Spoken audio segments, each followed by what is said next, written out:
Hey everybody, it's the Burger Dude, and today I want to show you how I make vegan queso. And if you don't know what queso is, it is a staple in Tex-Mex cuisine and it's super delicious. And speaking of Texas, my Texan girlfriend gives this the thumbs up, so I feel like it's legit. And this is a recipe that I've loosely based off of a recipe by Chef John, but it's vegan, of course. So let's go ahead and start with our cheese. I do like these Daya blocks of cheese. I like to give them a good old shredding. And I do find that grating your own cheese does result in a superior texture. But that being said, if you want to get pre-grated cheese, you go right on ahead. I ain't gonna stop you. So get a big old pile of cheese like that, and then what we're gonna do is add some cornstarch to it. And this is one of the tips I got from Chef John. And the cornstarch is gonna help thicken everything up once you add it to the sauce. So get that all mixed in, and next we're gonna add about a tablespoon of vegan butter to a pot over medium heat. And we're gonna let that melt. Let's do a little time lapse here. And after your butter has been melted, we're gonna add in some minced garlic. And add as much garlic as you like. The first time I made this, it was a little garlicky, so the second time I made it, I left out a little bit. Next, we're gonna add some green onions. I used about 3 of those. And then we're gonna give them a stir and just kind of cook down the onions and the garlic. Make sure you don't burn the garlic though, so don't cook it for too long. Maybe a couple minutes is good. And after that, we're gonna add in a little bit of turmeric, and that's just gonna help with some color, and it's gonna make this, healthy, I guess. Some smoked paprika as mandatory, if you ask me. And then, of course, if you've been here, you know I love these chopped chipotles and adobo. Super handy and super delicious. And then we're gonna give this a good old mix.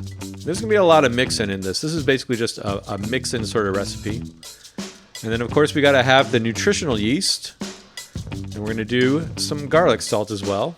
And now we're gonna mix that all in. And it's starting to get a little thick, so I think it's time to add in some of our wetter ingredients. So we've got these hatch green chilies. Use whatever kind of diced green chilies that you like. And we're also going to add in some of this Ro-Tel. You could also just use, fire roasted tomatoes, whatever you can find. But I'm going to put in about a half a can of Ro-Tel and save the other half for later. Give that a good old mix. And then next up, we're going to add in some of this jalapeno brine. Don't ever throw away your jalapeno brine from a jar of pickled jalapenos. It comes in super handy for things like this. You could also add it to any sort of sauce that you like. It's just going to add some vinegar and some spice. Super good.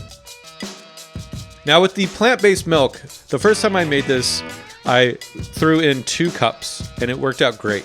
The second time I made this, I used a different kind of cheese and that was too much milk. So I would recommend starting off with 1 cup of milk, and then once you've melted all your cheese, add in more milk and get the desired consistency. Vegan cheeses do tend to melt differently. So once you got that all mixed in, give this a taste, and this was actually super good without the cheese. But we're gonna add the cheese anyways, after we get it up to a nice boil. And we're gonna go ahead and stir this with a wooden spoon. And then after a bit of time, we're gonna start to realize, you know what, there is a better tool for this, and it's called a whisk. So let's get our whisk, and let's whisk it up. And that's basically it. Once you got it all whisked and you got all your cheese melted, it's time to give it a taste with a chip. Another tip that I got from Chef John, because the chip does have salt on it. But you know what? I also tasted it with a spoon about half a dozen times and it was pretty good already. And now you're done. Now it's party time. It's time to go ahead and give it a chip and a dip. But if you find chips a little boring, you could also use some Takis. The Fuego variety are vegan. There you go, hot tip.